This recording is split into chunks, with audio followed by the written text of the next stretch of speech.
2023 School Health Advisory Council. Thank you for being here today. You know, we're starting off a new year. This meeting is called to order.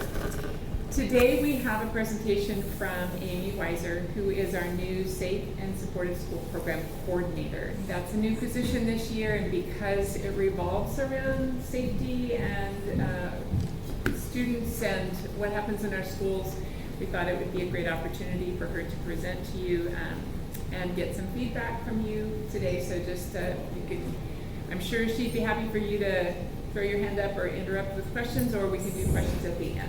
Okay? So thank you. Amy, take it away. All right. Okay. Well, a little bit about me is got my bachelor's at A&M in interdisciplinary studies, taught kindergarten and first grade. And then moved into the counseling realm, got my master's degree at Sam Houston State University, which was a K-PREP accredited school, which is the national standard for counseling. There, I started out in the psychology department, and then found out that through one of my professors that, hey, you can get work, found out I worked at a school, and they're like, for an extra year you could do your LPC and your school counseling. So I was like, well, that sounds like a win. So needless to say, my husband likes to joke that my master's degree has more hours than my bachelor's degree, because I also then decided I wanted to be a registered play therapist, and so that added another semester of play therapy classes. So I do like to learn, I like to grow, and so I think that this new position is definitely allowing for a lot of that, maybe a little bit more than I anticipated, but I'm super excited about it. Through all of this process, I have been blessed to get to be a middle school counselor and a high school counselor in 2 different districts. I was able to intern with the College Station Police Department as a victim's advocate. That's where I learned a lot about trauma and trauma-informed practices. That's where I developed a passion for it. I love to present, talk about trauma, the brain on trauma. And so that actually lends really well to this position and moving into stuff.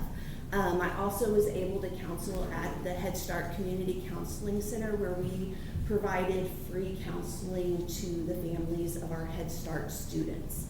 And so there I saw many families. A few of them were unfortunately wrapped up in some gang work involvement in Bryan. So that led me to shadow the gang unit with Bryan Police Department. College Station at that time didn't have one, so they hooked me up with Bryan. And that led me to the Hamilton unit, which is a maximum security juvenile center, where I got to sit in on some group work and visit and tour that. And then I got to do some memory care with Crestview Retirement Center. So all of these kind of things have pulled together and given me this passion for students, what they're going through, trying to figure out like what's going on in their past, what has led up to where they're at now. And so that's a little bit about me, my passions. So now I want to talk a little bit about like what has led to the state coming up with the Safe and Supportive Schools program, and we'll talk about the law there piece to it. But when I think about mental health and where we want to go, I think as a state overwhelmingly we've been downstream. So if you think about a stream, you think kind of there's the downstream, the midstream, and then the upstream. And so often we see, oh my goodness, there's someone drowning downstream. So we jump in and we swim and we save them and we get them to the side, and then we realize, oh no, there's someone else. So you jump in. And then you realize there's more than I can handle, and I'm getting tired, and I'm not necessarily helping these people, because now, if I'm not careful, I'm going to drown with them. So it poses that question, what can we do to get up higher? What may be going on upstream that we need to look into? Is there, people wanting to get to the other side and they're getting caught up in a current? Maybe we need to build a bridge so they can have safe passage to the other side. Or are people thirsty and they're going down and they're like, ooh, that water looks refreshing, and they're getting caught in a current and swept around. And so maybe we need some fencing up there or some bridges. And so I like to take this scenario and talk about like system supports. If we continue downstream, we're always going to be retroactive. We're going to be treating it after it's already happened. And the closer we can get, if we can get to midstream, if we can get all the way to upstream, that's where we have our proactive approach. This is where we want to live, because this is where we can prevent the people getting in the river and drowning. So, some research or trends that we've seen, some data that makes it even more imperative that we look at how do we, as far as mental health, get upstream. The CDC reported, they do a data summary, they look at trends. So from 2009 to 2019, we have seen a 40% increase in students feeling persistently sad or hopeless.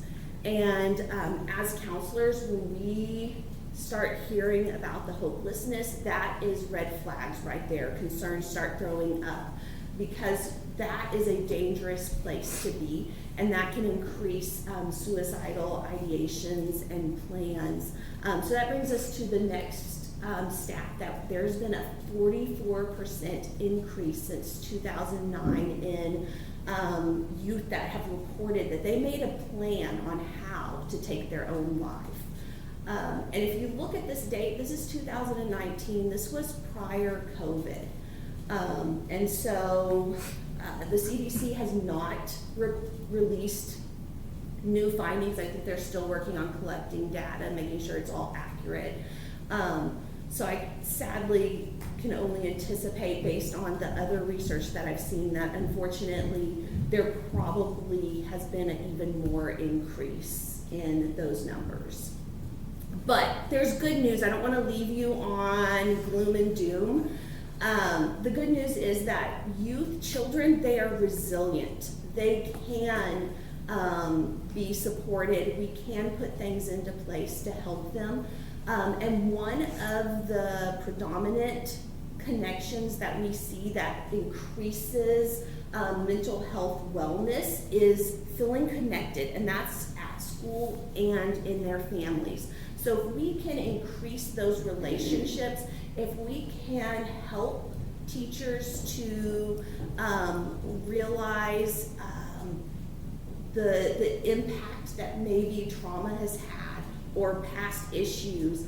I was talking to someone on one of our meetings, and they were going over that we haven't looked at those people who made it through COVID, and they were able to stay steady, to keep their house, and to do that. We focused a lot on those who really struggled, and that now we're seeing the impact on those people who were able to make it through safely, but there still was some mental health tolls on that. And so we want to put things in place to rebuild those relationships to help promote the mental health. We want to have those connections replaced, rebuilt, strengthened, because it does decrease drug use and violence. And I think that that's something that's really important that we want to look at. How do we decrease the violence? How do we decrease people using substances to mask some other kind of issue that's going on? And so we want to make sure that we're putting things into place so that every student can feel like they belong and that they have ownership of their school. There is some club or some organization that they can belong in, that they can feel supported, and they can have those connections with their teachers and feel safe to be able to take the risk to ask a question when they're not sure what to do. So we know that if we can increase connection, we can also increase mental health. And so that's really exciting that even though we're seeing some trends that are concerning, there are things that we can easily put into place and that we can work on, that we can directly impact and improve those stats. So that is where the state jumped in, because they're starting to realize that. And Senate Bill 11 passed. That is where my title comes from. That is where the Safe and Supportive Schools program came from, and we'll talk a little bit more about that. And then House Bill 18, this is where like the best practices, where evidence-based practices such as having positive behavior supports, grief and trauma-informed care comes. And so we're teaching educators about that and working on it. And then we have Senate Bill 123, and this is where it's talking about our social emotional learning, the SEL skills of having positive character traits and personal skills, self-management skills, interpersonal skills, social awareness, having the responsible decision making, which is something that is important throughout a student's life, and then self-awareness. And finally, the last one I want to bring attention to is House Bill 159, and this is dealing with educator prep and making sure that we integrate instruction related to mental health, related to substance use and youth suicide. And so I think when we start educating, when we start giving information and tools, we can help to make a difference on this. And then that leads me to Senate Bill 11 I wanted to talk a little bit more about, because this calls for the development of a statewide mental health plan. And so as you know, as the state comes up with this stuff, it trickles down to the school districts, and then we need to implement it. And so that's what I'm working on with central office to make sure that we are putting everything into place and that we are doing it with conviction and making sure that we excel in anything that we do. And then there's some strategic planning that they want for us to do so that we're getting upstream there. We're making sure that we're doing prevention through intervention and having those classes and information to the students early on. So the better informed they are, the greater chance that they'll make a better decision.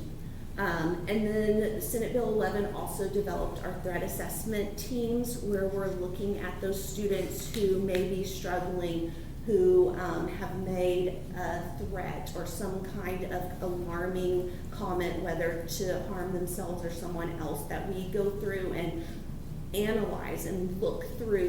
The state has given us steps that we go through to make sure that no one falls through the cracks, and that we can set up a plan to help support them, to get them through that, and be able to pull up that root that is causing the stress for them and help them to be able to be productive and move on. So some of our objectives of how we're going to do this is we're going to continue working through a multi-tiered system of support.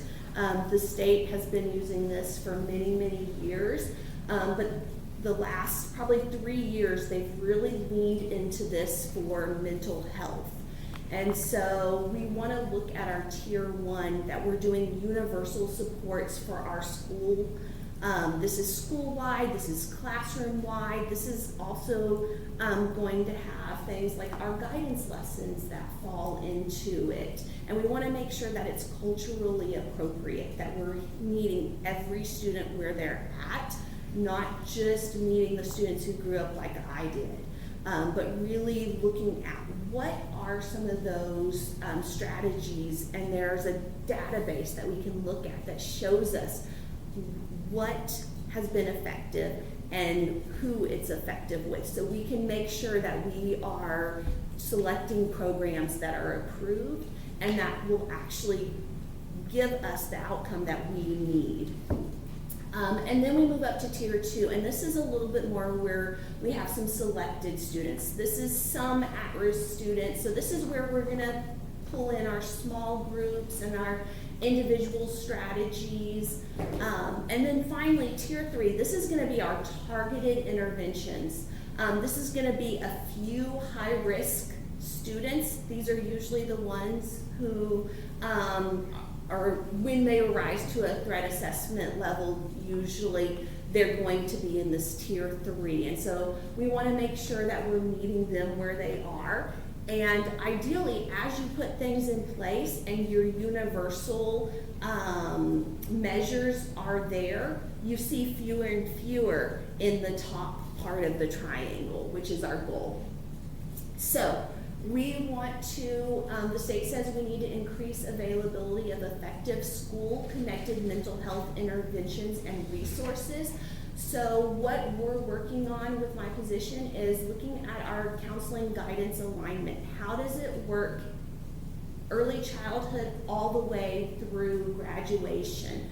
And so we lean into our Texas model for comprehensive school counseling programs. That was updated a few years ago, and it is a great model. They spent lots of time on it. So we can lean a lot into it, and it gives us a lot of guidance already there. We already utilize character counts that we've had in our district for a long time. And so we use that when we look at our Texas model. We look at what do we already have? Oh, we already have these character traits that we're talking about. We're doing over announcements. So let's lean into that. How do we weave that into the Texas model? What is that covering? And then we're looking at common language. So that way, when we are talking with a student about being able to recognize and notice their emotions, what they're going through, what are they feeling, that we can use the same language. That if a student is at, Nimitz Elementary and then they move to Daniels, they will have the same common language. So if a student is getting very worked up, they may know, okay, let's calm down, we have this phrase, and so they're able to work through that. And through doing that, we create a community. And as we have community, we create ownership. And when students have ownership, they're less likely to act up or create a violent act. And so those are important things that we're working on. That definitely is that tier 1. We're looking at group counseling and making sure that we get those groups going, that we're assessing our need. What do our students need at this time? How do we collect the students, make sure we have the right group of students? And so we're working on creating processes for that and making sure that counselors feel comfortable with being able to run a group from beginning to end. And then finally, our tier 3, we're looking more at like that individual counseling and referral process. Because as school counselors, we are here to do the triage. We're going to make sure they're okay in the moment. We're going to help them work through it as school. And then we're going to make sure that they have someone that we can refer them out if they need extenuating assistance, if they need more connections, or let's say they need to continue in-depth counseling. We make sure that they are referred out. And so through that, we're using TCHAC because as I've heard throughout the entire state, counselors are hard to come by. Many of them are full. Unfortunately, on our list, when we go through, we're constantly calling, can we add you? Can you do that? We're hearing over and over that I have a waiting list. I was talking to a group counseling center here, and they said, we used to pride ourselves that we could get someone in under a week, and then it grew to 2 weeks, and unfortunately right now we're at 3 months. And they said, but we're better than where some, because there are lots of groups or people, counselors in our area that are now 6 months.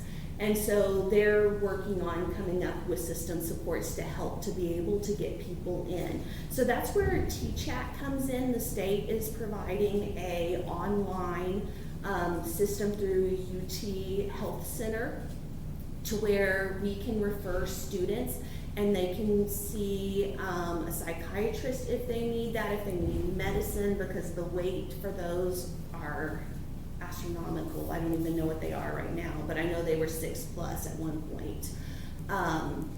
And they can see a counselor on a regular basis. Parents have, and they do it through Zoom, telehealth. And the first one, parent has to be there.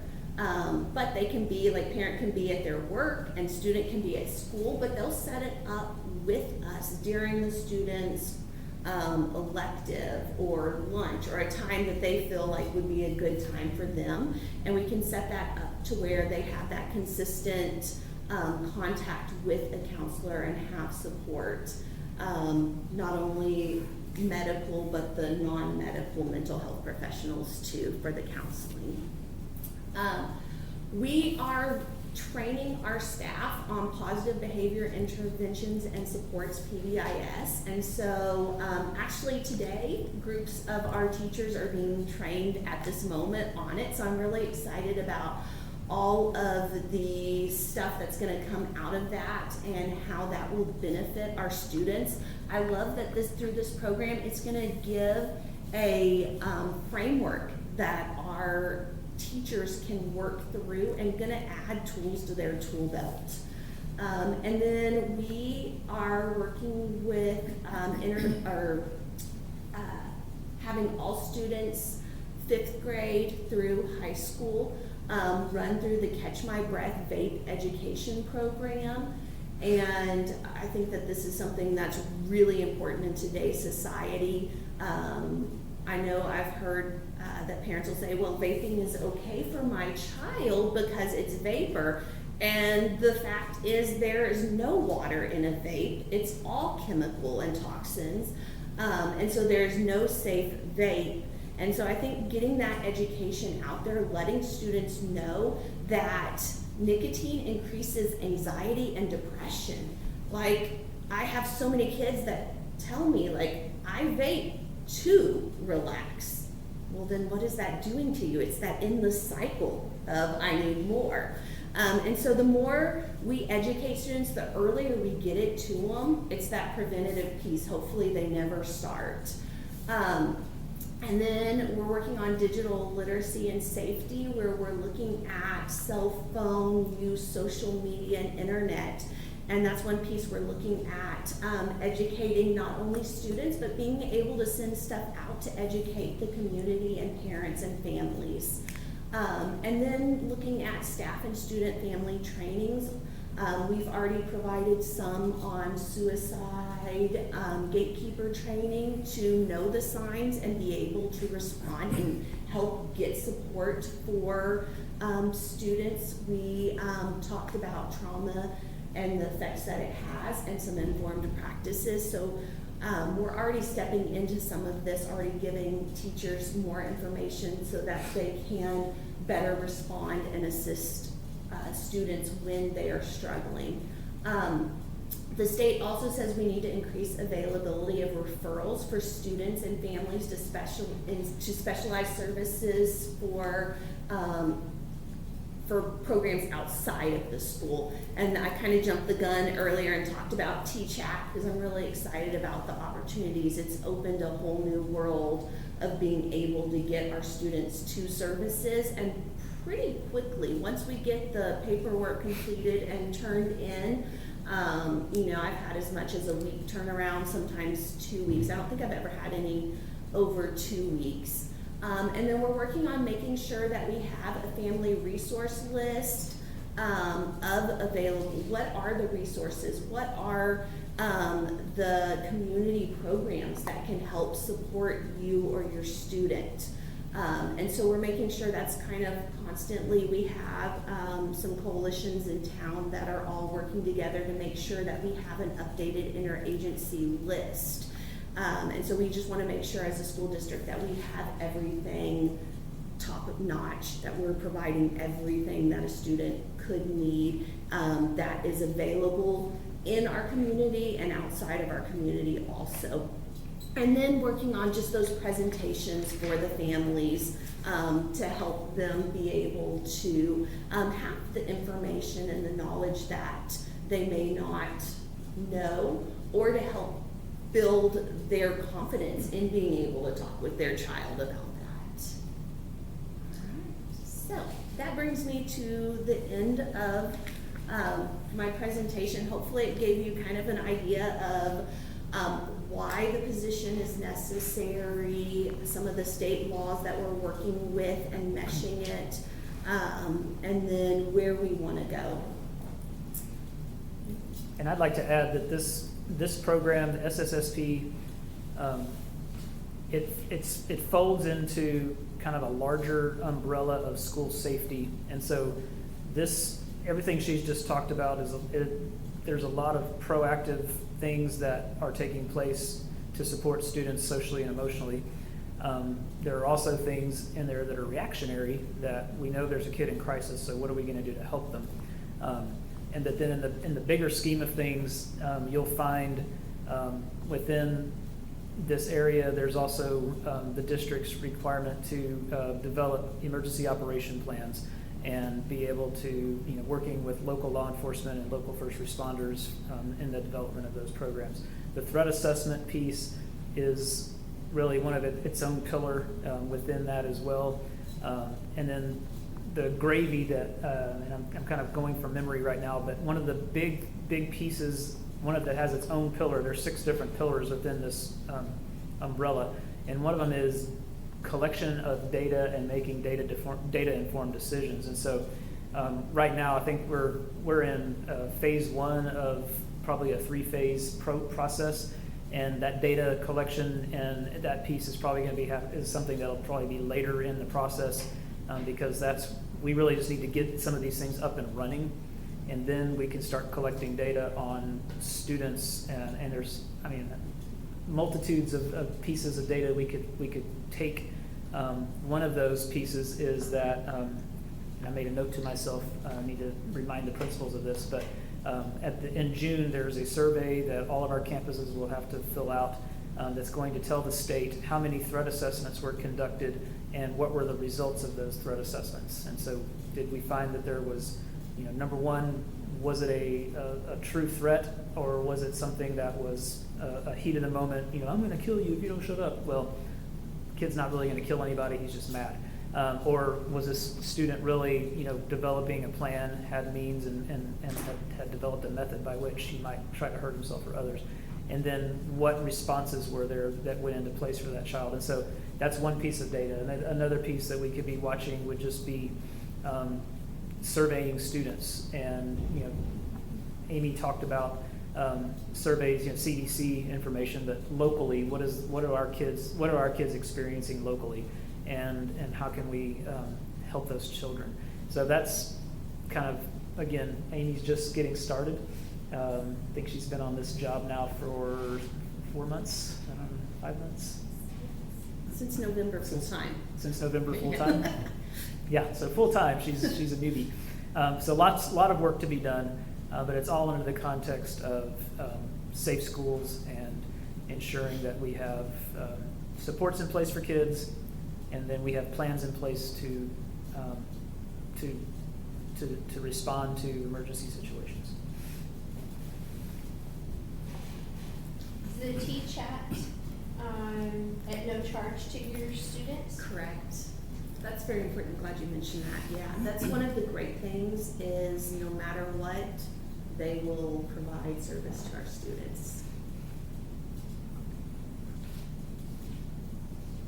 And did you say it went through the UT system? Yes. Yes.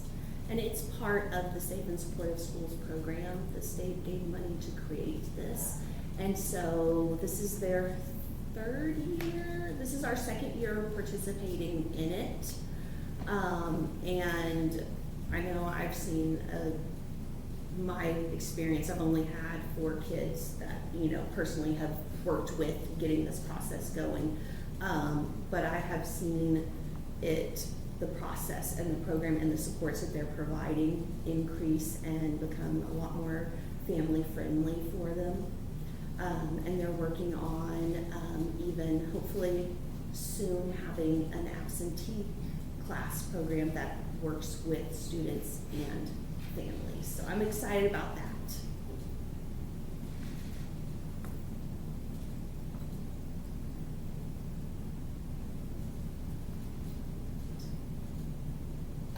When you say absentee, you're referring to like truancy? Truancy, students who are struggling, not wanting to come to school. I think they were hoping to have that up. I need to check in double C because I know that beginning of the year they were hoping maybe before the end of the school year to have that ready to roll out to school districts. That will require parent participation in school. That piece will.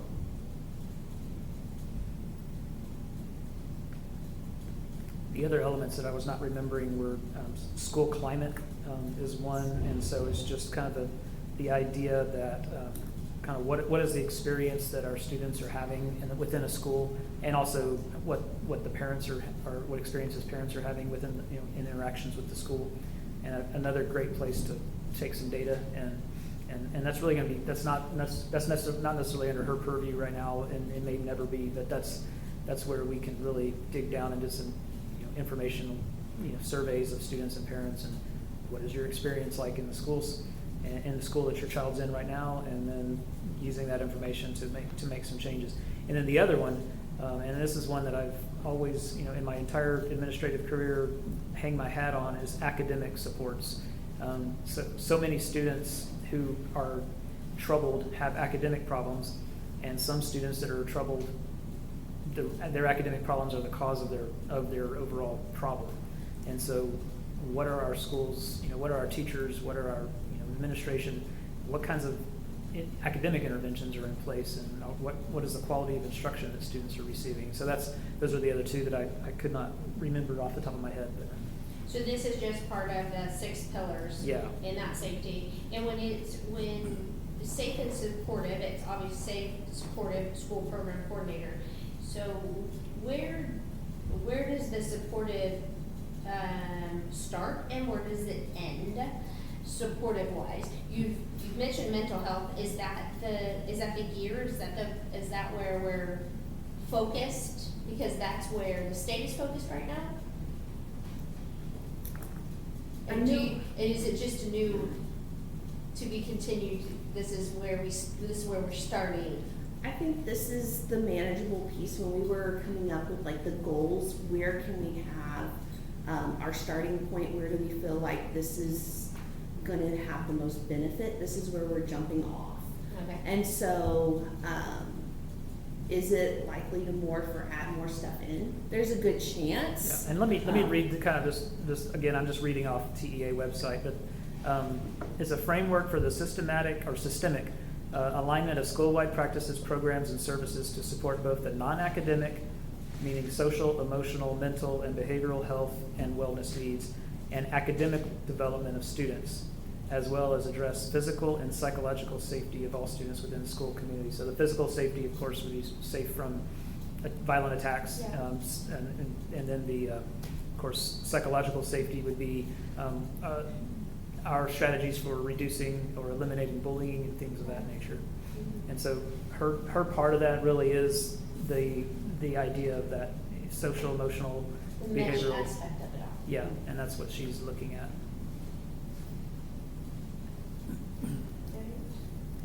But it's it's a very dense program. If you look at the entire thing, I just remember last spring, because school safety is I have school safety under my umbrella, and if you look at the entirety of what a school district needs to be doing, I was focusing on EOPs, and I was focusing on just safety protocols and what are we going to do, what happens if, and like that. But then all these other things, like Amy was saying about being, where are we on the river? Are we downstream catching them as they're drowning, or are we upstream? So she's the upstream side of this, and it's the prevention side.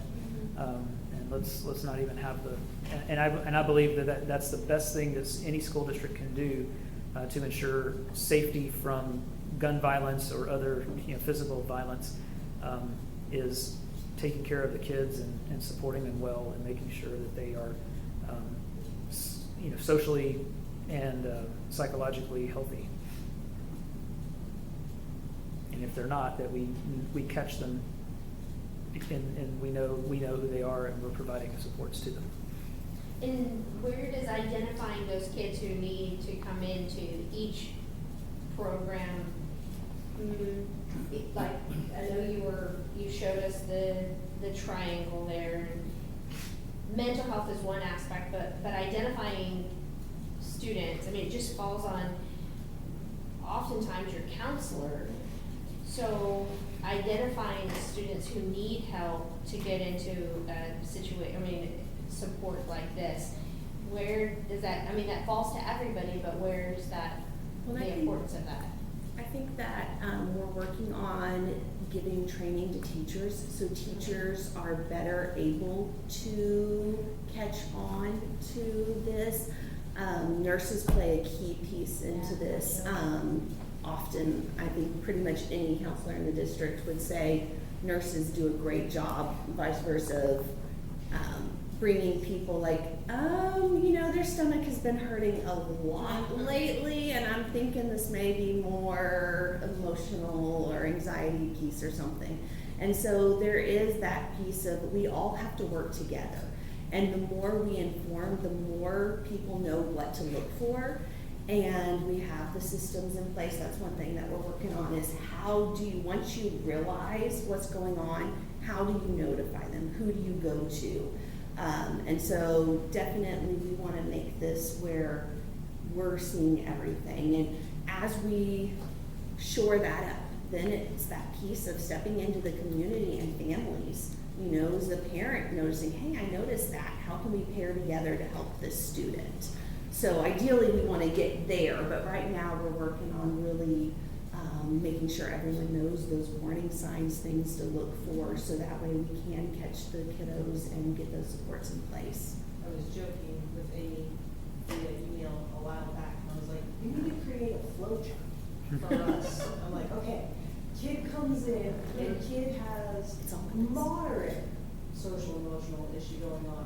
Where do I go from here? Okay, kid comes in crisis. I know where to go for that. Kid, this is their first time where they're, having an anxiety attack. Where do I go for that? I was just joking that we need a flow chart, but at the same time, it's kind of serious. No, we need a flow chart. I was always joking that the school nurse office should have a neon sign that said counseling office with a pointed that direction. Because it was serious. I'm serious. I mean, so many things that you saw had nothing to do with why they needed to see a nurse. It was I had 3 anxiety attacks or emotional issues today. And how are your kids doing? If you had three anxiety attacks. No, your students. I meant your students. If you've had 3 anxiety attacks today, how are your students? I think that relationship piece also, a lot of times they come to the nurse, they feel comfortable, and so that's a safe place to go and talk about it. But if we can train the teachers to look for what does the beginnings of anxiety look like and catch it before it manifests in a panic attack or some kind of overwhelming anxiety-driven feeling, then we can, keep them in class, give them the tools to self-regulate right there. And so as we lean into that social emotional learning and we're teaching students how to be able to self-soothe, how to be able to work through anxiety, we can decrease the amount. And it's going to take a little bit of time, and it takes practice. Anyone who's ever had to deal with anxiety, it takes a lot of times of going through those skills of practicing when nothing is wrong, so that way your brain can go through it, because it's gonna, if you try to do it in that moment and you haven't done it before, it's gonna be very hard to go over that, because your brain has physically when we talk about the brain, a lot of times we'll do a hand model, we'll talk about the prefrontal cortex flips, and now they're not even thinking, because that's our thinking, our rational thoughts. And so we need to practice this so it comes to them naturally, and that takes time. You mentioned the cultural awareness piece that you're bringing. Now, is that in the elementary level mostly, or is that? I was thinking that you were tying it to what you're building for the elementary campus. Yes, so whenever we look at a program or how we're approaching it, we definitely want to look at, is this culturally appropriate? Is it going to be able to benefit all of our students and not leave a subpopulation to where they're like, but that doesn't work for me. And so SAMHSA and the state has come up with, here's some approved curriculums that have that. So we want to look through that when we're getting resources or we're looking at a theory to work through. We definitely want to make sure that we're utilizing that list. But as far as our day-to-day interactions when we're working, I think that that's going to be training to think through and to go through that. And as educator prep programs focus more on that, I think that we'll see that we can let up a little bit here and not have to really focus and think through it, because they're going to have that prep, that's their lenses, they're already looking through and seeing it. But until then, we want to just kind of go through stuff and try to put on, the different perspectives that will happen. But as far as like the curriculum or any things that we're pulling from, we want to make sure that it's on the list, that it's been approved. I was thinking too, because you mentioned trauma, right? And how many, we're getting a few more immigrants now who are coming from another country, and we don't necessarily stop to think and ask the questions. Is that just a move from town A to town B, country A to country B, or was there trauma involved in that? And so part of that training for our staff will be included in not just immigrants, but any of our populations that are at risk of knowing that those come with certain, if they don't have a safe place to sleep tonight, that's another piece of all of this. So That's actually, they address that when we register our kids online, when we register, that's part of the that's what part of the registration piece, that they ask those very pointed questions about, what's your household like and where, yeah. And so then the next piece of when you're talking about identifying kids, there's already a base of kids, but that doesn't necessarily mean they need support. But if we're talking about prevention through intervention, right, then it pulled all those things connecting in my brain together. And I think how you weave those together is very important to how effective the program's going to be.